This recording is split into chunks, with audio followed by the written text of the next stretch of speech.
Hey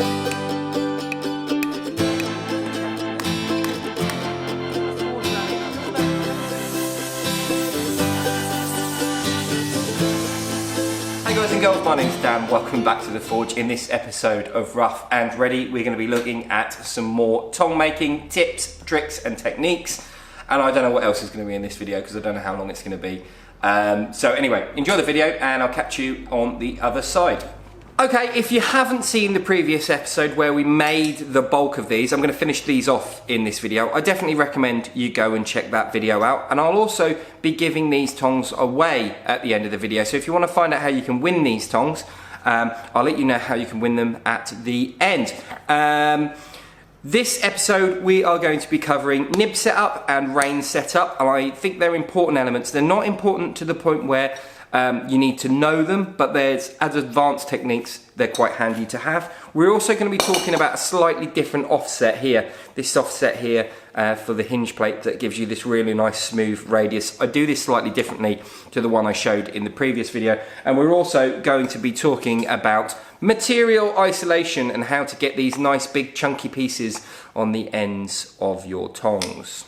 Okay, I'm going to get started on these. If you want to know how to rivet them together, because I'm not going to show that in the video, there is a Rough and Ready. I'll leave a link to that somewhere. Hopefully I'll put a card up somewhere to that video. But it's a good video, shows you how to make all the tooling and also shows you how to set those rivets. So if you're interested in seeing how to do the rivet, check that video out.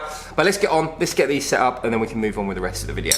When I'm assembling tongs to adjust and set up the nibs, what I like to do is put them together with a bolt. I've shown this before in a previous Rough and Ready where we talked about rivets, so definitely go and check that out. But what I like to do is I like to mark up where I'm going to start putting some of the grooves in for the hollow or for the flat bits. It's important to understand that flat bits need to have multiple grabbing surfaces so that when they hold across several points. This will give you a better grip. And what I like to do is just run a grinder down that groove, and before I end up trenching it out with a bit of round bar or square bar or something, so that it gives me some surface area reduction, so you don't end up splaying those tongs right out. So what I'm going to do is I'm just going to hack a bit of material out. I'll show you that after I've done it, but I've also just tidied these nibs up. So there's nothing wrong with running a grinder over the end of your nibs just to get them tidy and looking really sharp.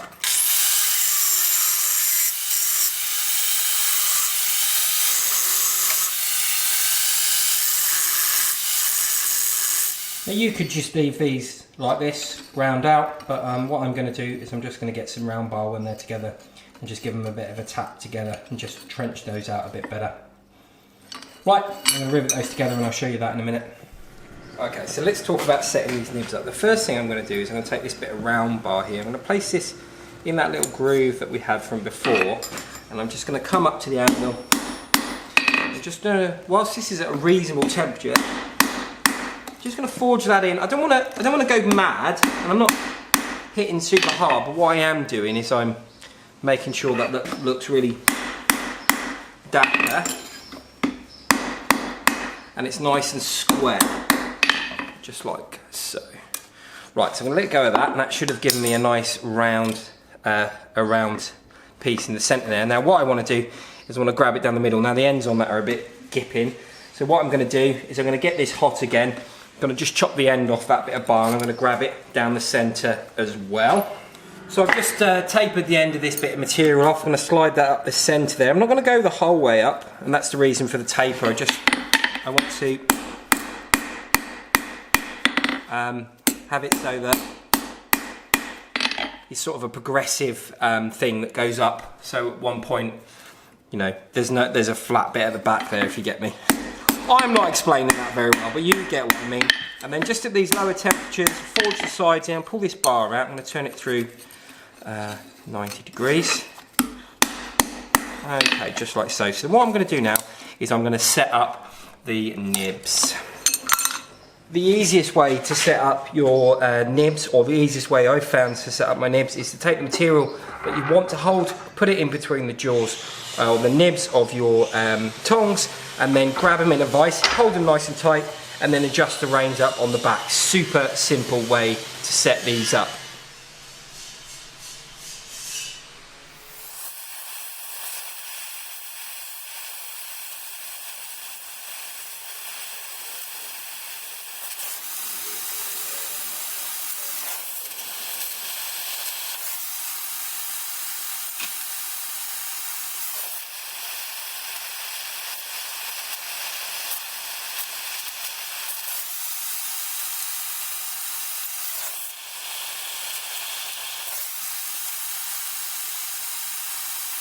But if you have copied me and you're adjusting these up the same as I am, sometimes you just need to just centre everything up. I normally use a copper hammer for this job, but we went camping at the weekend and I've left it in the back of the girlfriend's car. Clever boy. But yes, so there we go, all the reins are centred up now. This is a good time just to get some of this scale off. I'm just going to grab me your wire brush. Get some of this scale off of here. And get these looking really sharp. I've just got one more thing to do that I'm going to go over with you guys and girls at home. I'm just going to show you about the little flick I do at the end and the reason for that. But that's just a quick overview of setting these up. Now, I always try to get the nibs tapering down towards the end. This means they'll grab a bit more stuff. I'm not sure if I mentioned that in the last video. I can't find the tongs I wanted to use there. Yeah, I like to have the nibs pointing down so that they touch. So when they're holding the stock size, they're supposed to hold the 16 square in this occasion, they sit flat. And then when you close them, they should normally come into a tapered point so you can grab more material. It's not perfect, and it's not ideal to do this because tongs aren't really set up to hold multiple things normally. They're designed to hold one or two size variations at the most, but it does help if you want to hold something a bit smaller. So these will hold 16 round, 16 square. This is 8mm round, and it probably will hold 8mm square as well. So yeah, if you just taper the nibs in, you'll be able to grab stuff a bit easier with your tongs. Just going to set the backs of these up, show you why I do that, and then yeah, I think we're there. Okay, so all I'm going to do, take the flat side of my hammer on the bick, and I'm just going to flick the end up ever so slightly. And the reason I'm doing that is you can feel it with the back of your hand so that you know where the end of the reins are, and also it'll help hold the tong clips in. So if you are someone who likes to use a tong clip, it'll help just keep them from falling off. I'm just going to get a bit of a brush and then stick the other side in the fire and do the other side. But what if you're trying to achieve something like these box jaws or these bolt tongs that I've been playing around with? Now, as you can see, there's a lot of mass on the end of the bar, and this is what we call material isolation. This material here is the original starting stock, and everything behind is something that's been forged down. Now I'm going to go over this process, talk about some of the do's and don'ts. The tongs you'll see in the video, they belong to a customer. These also belong to a customer, but they've gone to Helena. So hopefully the tongs have arrived by the time this video comes out, but if they haven't, they are on their way and they will be with you very, very soon. Step one, what we're going to do is we're going to take our fly press with this guillotine tool in, and I'm going to grab myself about an inch of material, over an inch of material, about 30mm material. I can't see that. Yep, that's it, that's cool. A bit of a guess, but I'm taking the 30 because I want more material, just in case I do make a mistake. And then all I'm going to do is I'm just going to take a little cheeky neck in like so, and that will hopefully be the isolation I need to grab the material off on the end. It looks pretty good. And then I'm going to go over to the anvil now, and I'm going to do the next set down. Okay, and what I'm going to now do is I'm just going to take this material back down into section, so back to its starting size, and I'm just going to try and find those two set downs that we made with the guillotine, and put a third set down in now on the top side. I'm not sure how, it looks really bright, it's not that bright at all. But I'm putting a third step down in here, and what I'm going to try and do is creep up on it, and basically I'm going to have hopefully I've isolated off a nice chunk of material that I can now stick under the power hammer. I can now stick this end under the power hammer and forge that down. Now if this was you at home, you'd have to turn this around and do it yourself. I really don't have the time to do that today, so I'm just going to knock this down and I'll show you how it looks in just a moment.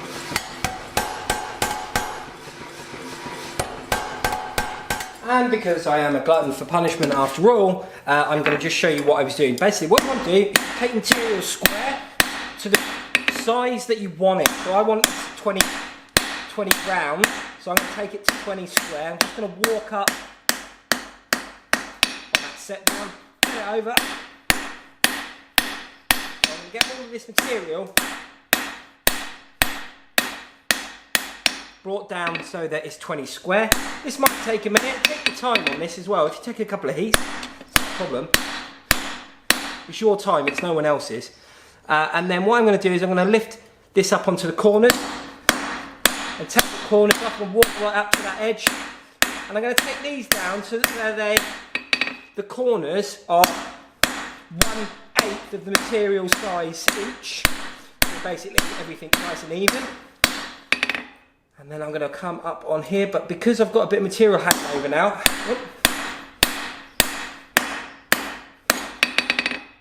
I need to keep that little bit hanging off the edge. And what you want to be doing is basically protecting the set down on the end by keeping it hanging off the edge. Right, I'm going to run this over and make this round now. So after you've got your material into an even 8-sided octagon, work straight right up to that edge. Don't be scared of it. This is why you've got more material, so you can make mistakes. But once you've got your even 8-sided octagon,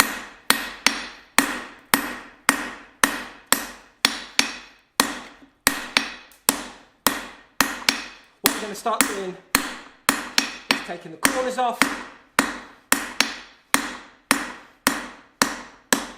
And then once we've taken those corners off of the octagon, we should have a 6-sided shape. And what we're going to start doing is taking the corners off of that and keep repeating this process up and down the length until we have more 20mm round bar that's the same.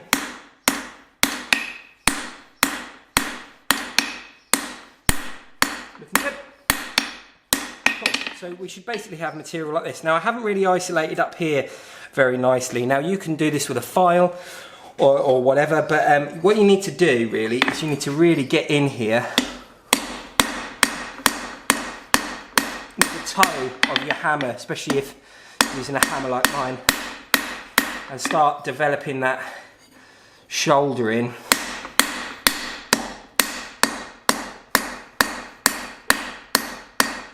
Just to get that to look nice. Now if you've got a problem where it's one side or the other, if you hang the material over the edge and hit the edge of the material, it should shunt it over when it's nice and hot. It's probably a bit cold for this demo now, but it should give you a nice shoulder on there. So basically there we are, we've got our isolated material. It's not very pretty actually, Mr. Moss. We've got our isolated material, and we're now ready to move on to the process of making some tongs. Like with our previous set of tongs that we made, we're going to do our first set down, but instead of using the hammer to mark up for the line, I'm actually going to use one of the lips of the stock isolation, and I'm going to come down this way, kicking the toe of the hammer in as well, and I'm keeping the excess material that I've got sticking up. I'll show you this in just a second. Let this cool down in a minute.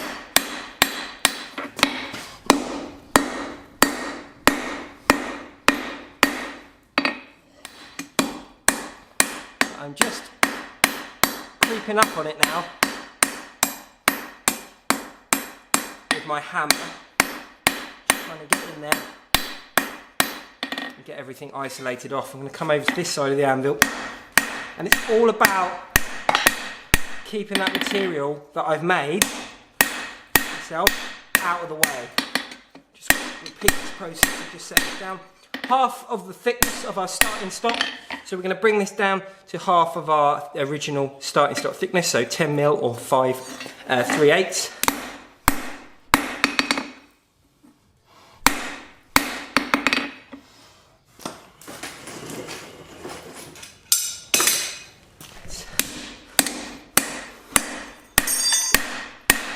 And we can get the other side, the opposite side, that back side, nicely over the far side of the anvil, on this front side, on the near side. And we can use this technique a little bit later, the tong making that we're going to do on the boxes. Not the boxes, the bolts, sorry. Okay, it's far too cold now. Right, that's far too cold. I need to take a bit more width out of this net yet. I need to take this right down to 10 mil. So what I'm going to do is I'm going to get that hot again, get it down to 10 mil. I think I might slide in some different techniques in order to get some of the results a bit tidier, especially if you are struggling to get some of the results. Now, this is sometimes referred to as a blacksmith's third arm. Just need to set this up so it's flat. Now, I'd like to be a little bit quicker here if I could, but I'm not going to be. I've got a tong clip in here. I'm holding the tongs up in between my legs, and I've got myself a set hammer here so that I can make the most of some of this heat now, just quickly.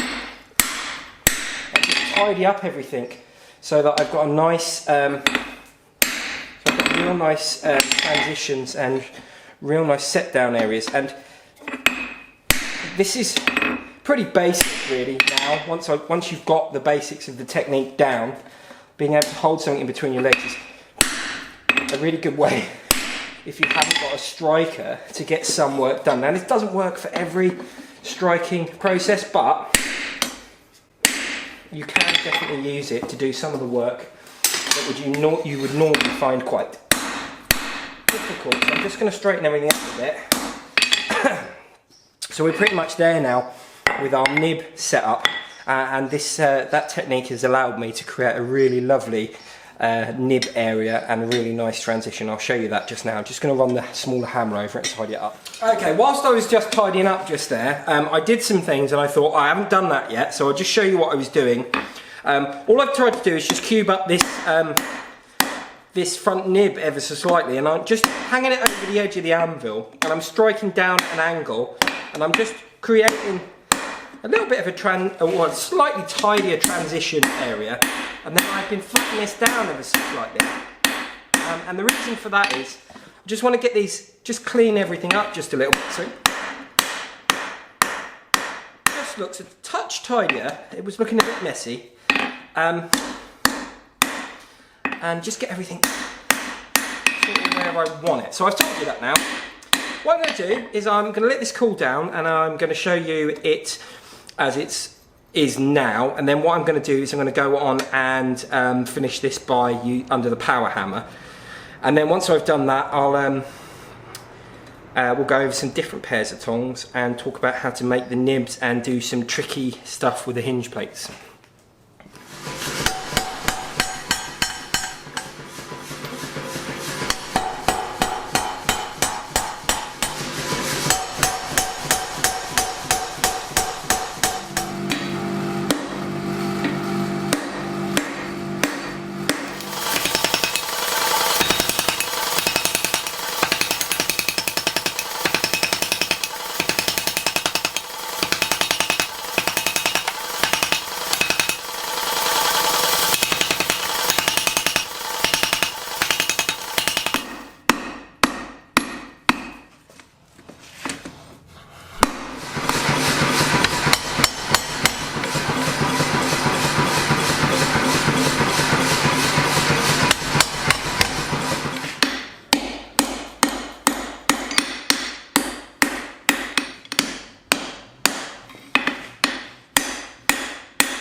If you are going to do an isolation, give yourself plenty of material on the end. Always put a bit too much material on, because if you do mess it up and you catch something, you've got material to play around with, or B, you can always just cut it off. I know that seems quite wasteful, but you can also do it this way where you work off the bar. So basically I did these in reverse to whatever you may have seen me doing, I think. I will be covering these in a video soon, these bolt tongs. I'm still working through some aspects of what I want to do with them and how I want them to look. So bear with me on these. I will, yes, something will be coming soon. It'll probably be in a rough and ready as well. One element of the tong making that I like to cover is making sure that we get ourselves a really nice offset here. And in order to do that, we have to slightly change the way that we do the offset on the hinge plate. So I'm going to show you that now.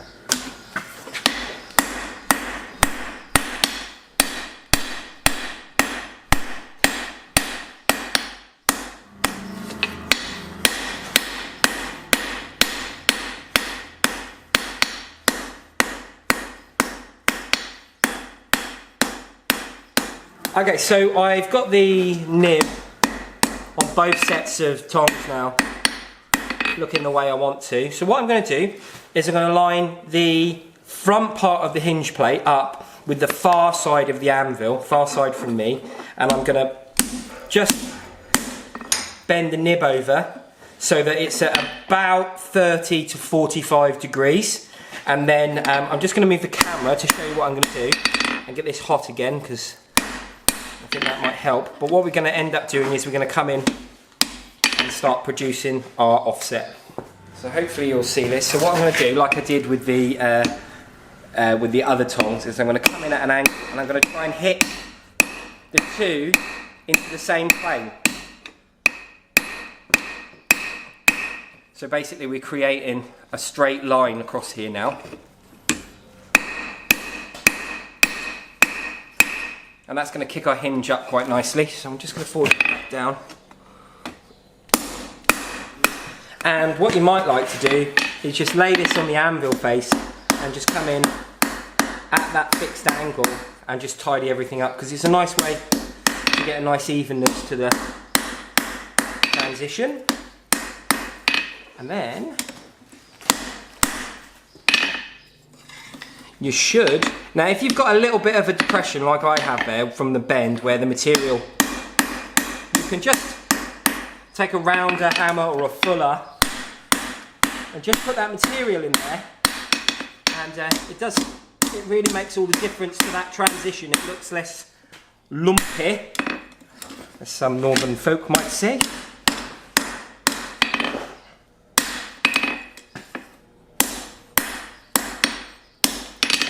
Just like so. So we've got a nice transition there. It looks nice and tidy. So I'm going to finish the other pair off now. I sort everything out, make it look dapper, and then put them together and show you what they look like. I would recommend that you make these in pairs and just compare the angles with each other. This is just going to give you a better overall finished tong. But you know, you can try and wing it. It's not so easy to get these right if you just guess them, but you can fix them later on should you require. Okay, this bit's going to sound a little bit salty, and I don't want anyone to think this is aimed at any one person in particular. I think this is a community problem. The tong is the conduit between you and the hot metal, and unless the material itself is long enough to hold, you can hold the bar in your hand, there is no way for you to interface unless you weld a bar on or you have a pair of tongs. And a lot of people want to cut corners and they want to know why they're not getting better at blacksmithing, or it takes them longer to be better at blacksmithing. And I think the biggest issue is that whichever your dominant hand is, whether or not you're left or right-handed, that's the one with the cool thing in, the hammer. And everything else is superfluous to that, doesn't matter. So people look for the cheapest tongs they can find, and people will try and do things like weld a bar on the end, or they'll do things like they'll buy a pair of mole grips to hold onto stuff, and all you're doing at the end of the day is you're cheating yourself out of the skills that you need to be a better blacksmith. And one aspect where tong making causes problems is it takes a long time to get good at tongs. And because it takes a long time to get at tongs, people are very dismissive about learning those skills. Even though the 3 set down version of tongs that I've shown in the previous video and the techniques I've shown in this video as well are all super valuable to improve yourself as a blacksmith. Students who come up here are constantly like, oh my god, you're going to throw that away, or oh, why isn't that one okay? And it comes down to the elemental factors that I've been trying to recreate a pair of tongs like these. And there's a video for these. I'll leave a link somewhere for those over in the description or whatever. But these went in the bin. These are going in the bin. This is going in the bin. This is going in the bin. I'll do a close-up in a minute. These are all samples and processes and steps. Some people are going to tell me that takes them all day to do. A pair of tongs, draw them out, do the nibs, and I'm just, yeah. So by working through and progressing, and there's more as well, there's more stuff in the bin, you should end up with something that you're reasonably happy with, like these ones. And they're not perfect, there's a lot wrong with them, there's a lot that needs modifying, but I think on my quest to find a pair of tongs that works really well for making hammers, I use these on a daily basis. They're getting a bit flimsy, they're a bit old, they're not great, but I like them, they work well, and I want to replicate that in these. And fortunately enough, these seem to work, but they take a long time to get right, and the process of going through that is important. And if you're not willing to do that, you're not going to progress. And by taking the time to get better at making tongs and making better tooling, nicer hammers, nicer spring fillers, just working on yourself will ultimately improve every aspect of your blacksmithing. It doesn't matter if it takes twice as long. Something like this, something like these tongs here, they took me the better part of 3 sessions, 4 hours each to make. That's a long time to make a pair of tongs, and I think most people at home can sympathise with that amount of time to make something that isn't quite right. These took an hour of hand forging, and they're so much better, and I'm really proud of these. That's why I'm going to give them away in this video. As you put time in and develop over your practice, you will find this easier, but you have to put the legwork in. You've got to put the hours in now, and you've got to appreciate and value what good tools will do for you. I love these. These are great. I'm still going to use them until they fall to pieces. However, I would like to replicate them so I can give them to other people and sell them as a product. And these aren't quite right, but we're getting closer to what I want. So I'm going to start using these as part of my own arsenal. But they are the sort of tongs, they are the sort of, we're getting to where I want to be, and that's the important thing. Okay, not 100% sure what's in this rough and ready. Hopefully you have enjoyed it. Hopefully my rant wasn't too salty. It's not aimed at anyone in particular, but I do think that really getting to grips with understanding your weaknesses is a great way to get better.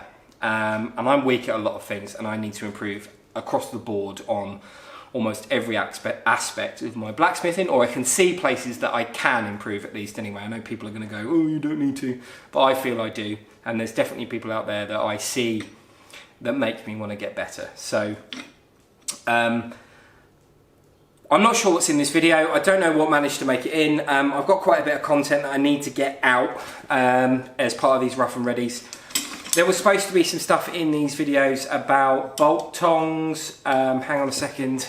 Hello. I was supposed to have something in it about bolt tongs. Unfortunately, I haven't been able to get that together because I'm not happy with any of these either. There's problems, various problems. I will talk about those in another rough and ready. I have footage from these and these, hopefully, that you will see. And I will talk about why I don't like these tongs and what's wrong with them and why I want to improve them, and hopefully that's helpful to you guys and girls at home. Ajax has very kindly informed me that that I never told you how you could win the tongs. And if you would like to win the tongs, it's very, very simple. All you have to do is 2 things. First thing is you have to be a subscriber. If you are a subscriber, leave a comment down below, and in that comment write something about one of the funny innuendos that I said about nibs. Now I know there's quite a few, and I'm pretty sure I know at least one person that will know every single one. There's no competitions for how many you get right, but there were quite a few innuendos about nibs. So write one of your favourite innuendos about nibs. Not only will I give you these tongs, the ones that I made in the video, but I'll also chuck in these ones as well. These are from another project that hasn't quite come to fruition.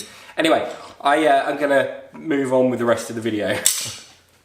Thank you for joining me. Hopefully you did enjoy this video. If you did, please leave a like and subscribe if you haven't already. And if you are a subscriber, please ring that bell for notifications. It tells you every time I make a video. I make 1 video a week-ish at the minute. I would like to make more. I'm not going to talk anymore that stuff. If you'd like to support the channel in any way, shape or form, there's a few ways you can do that. The first one is to share this video, leave a comment, do all that nice stuff down below.